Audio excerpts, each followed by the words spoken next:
Good morning, NMA. I'm Assistant Principal Steph Wheelock, and I'm here this morning to talk to you about why so many of us are here in this building and on Zoom with you to teach you, to support you, to encourage you. It's you. You, the scholars, are the reason that we are here.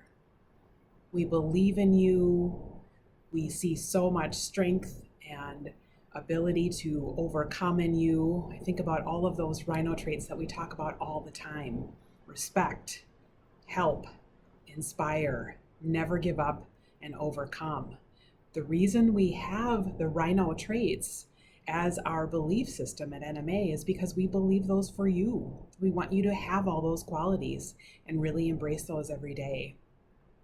And one of the reasons that I'm here is because I get it super inspired by kids.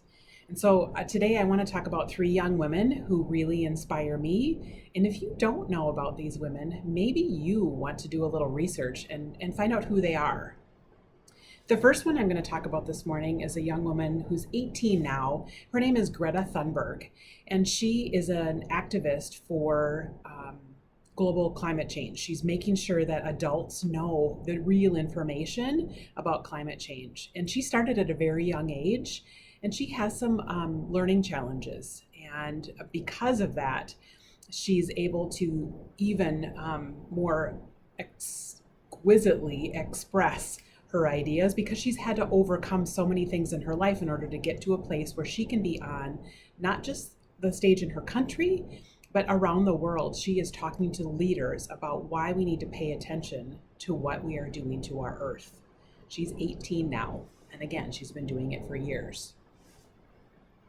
The second young woman I want to talk about today, her name is Malala. Malala became an activist in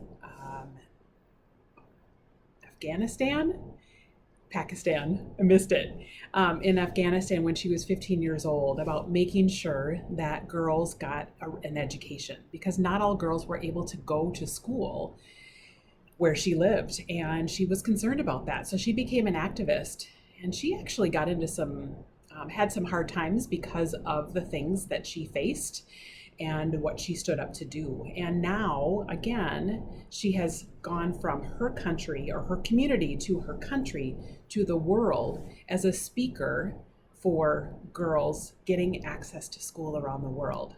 Because I don't know if you know this, but in some countries, girls don't have equal access to schools. So she's trying to make sure that that happens. And she has been doing this now since she was 15, and now she's 23. And again, she speaks on a national stage about this. I am so inspired by that. And the third person I'm going to talk about today, her name is Amanda Gorman, and you may have seen her recently. She was at the inauguration of President Joe Biden and Vice President Kamala Harris. She read a poem and spoke again on the national stage and just influenced and inspired people around the world with her words of encouragement, of strength, and that call to make sure that we stand up for what we believe in. Her poem has been in my head since the inauguration, and every time I see her name, I just light up. She's 22 years old. She found her voice and she became a public speaker for a very important topic around racism, around equal rights, and around kids speaking up for what they believe in. The final words of her poem that she read on inauguration day say, "The new dawn blooms as we free it, for there's always light. If only we're brave enough to see it, if only we're brave enough to be it." Rhinos, I want to hear your voice. I want to hear what's important to you. I want to hear what you're worried about. I want to hear what you want to change in the world, and we want to help you get there. Your teachers, your principal, your assistant principals, all of us, and all of us who work at NMA believe in you.